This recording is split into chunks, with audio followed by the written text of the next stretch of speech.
آزاد میډیا یوټیوب چینل ته ښه راغلاست. وزیرستان کې 12 پاکستاني عسکرو ته مرګ ژوبله اوښتې.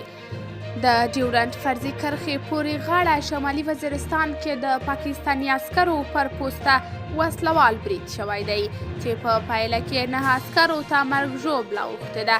د پاکستان پوځ ویلي چې په دې برید کې 4 عسکر وژل شوي او 15 نور ټپیان دي. په ورته وخت کې په ډیره اسماعیل خان کې هم پر پاکستاني پولیسو برید شوی دی چې په نتیجه کې یو پولیس وژل شوی او 2 نور ټپیان شوي دي.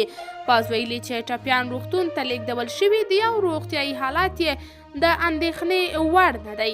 تر اوسه پورې د یادو دواړو بریدونو پړاکومې وسلوالې ډلې پر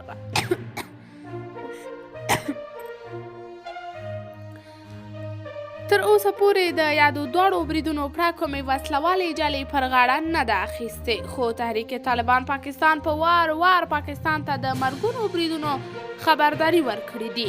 خو پاکستاني چارواکي بیا وایي چې همیشه په پاکستان کې برید کیږي، بریدګر له افغانستانه راځي.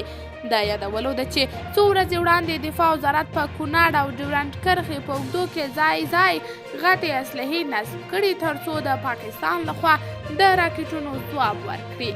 قدرمنو لیدونکو، تاسې د دې موضوع په هکله څه نظر لرئ؟ نظریات مو راسره په کمنټ کې شریک، ویډیو لایک او چینل هم درسره سبسکرایب کړئ.